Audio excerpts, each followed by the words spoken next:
पोशाक राशि गायब, जवाब भी गायब। चिरगिया बरियारपुर की शिक्षा व्यवस्था पर बड़े सवाल।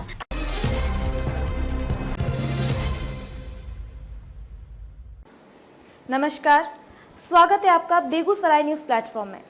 मैं हूं आपके साथ खुशी। आइए नजर डालते हैं आज की बड़ी खबर पर। विद्यालय से विभाग तक भटक रहे अभिभावक, बच्चों का हक अधर में। चिरगिया बरियारपुर में शिक्षा व्यवस्था पर उठे गंभीर सवाल। चिरगिया बरियारपुर प्रखंड क्षेत्र के कई सरकारी विद्यालयों की व्यवस्था पर अब गंभीर सवाल खड़े होने लगे हैं। सरकार जहां शिक्षा को बढ़ावा देने और गरीब परिवारों के बच्चों को विद्यालय से जोड़ने के लिए पोशाक राशि प्रोत्साहन और विभिन्न योजनाओं के तहत आर्थिक सहायता देने का दावा करती है, वहीं जमीनी हकीकत इन दावों की पोल खोलती नजर आ रही है। स्थिति ये है कि प्रखंड के सैकड़ों छात्र छात्राओं को 75% उपस्थिति पूरी होने के बावजूद सरकार की ओर से मिलने वाली सुविधाओं का लाभ नहीं मिल पा रहा है। पोशाक राशि हो या अन्य शैक्षिक सहायता, बच्चों और अभिभावकों के हाथ अब भी खाली हैं। सबसे चिंताजनक पहलू यह है कि जब परेशान अभिभावक विद्यालय पहुंचकर सवाल करते हैं तो उन्हें यह कहकर वापस लौटा दिया जाता है कि विद्यालय की ओर से सारी प्रक्रिया पूरी कर विभाग को भेज दी गई है, अब विभाग से संपर्क करें। लेकिन कहानी यही खत्म नहीं होती।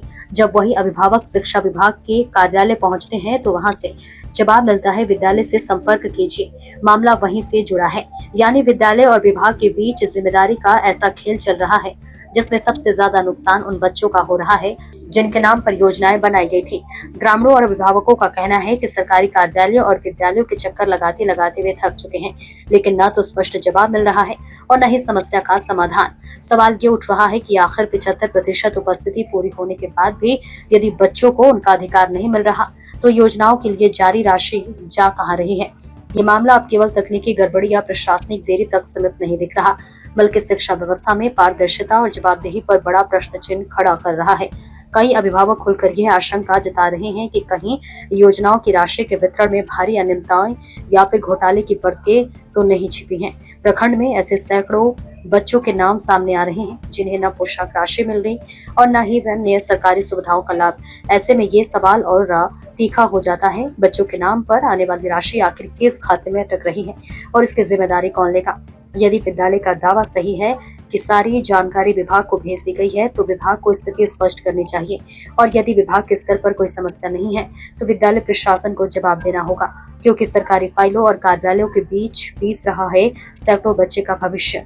अब जरूरत है कि शिक्षा विभाग इस पूरे प्रकरण की निष्पक्ष जांच कराए, लाभुक बच्चों की सूची सार्वजनिक करे और यह स्पष्ट करे कि जिन बच्चों को अब तक योजनाओं का लाभ नहीं मिला उसके पीछे असली कारण क्या है। अब बड़ा सवाल अब भी कायम है, क्या बच्चों के अधिकार व्यवस्था की लापरवाही में दब रहे हैं या फिर शिक्षा व्यवस्था में किसी बड़े खेल की आहट है। बेगूसराय के चिरगिया बरियारपुर से बेगूसराय न्यूज प्लेटफॉर्म के लिए दिवाकर कुमार की खास रिपोर्ट। खबरों में अब तक के लिए बस इतना ही, फिर होगी आपसे मुलाकात ऐसी ही एक और बड़ी खबर के साथ। तब तक के लिए नमस्कार और देखते रहिए बेगूसराय न्यूज प्लेटफॉर्म। अगर आप हमारी न्यूज़ को YouTube पर देख रहे हैं तो हमारे चैनल को सब्सक्राइब करें और तुरंत नोटिफिकेशन पाने के लिए बेल आइकन को प्रेस करें। अगर आप हमारी न्यूज़ को Facebook पर देख रहे हैं तो हमारे चैनल को फॉलो करना ना भूलें। धन्यवाद।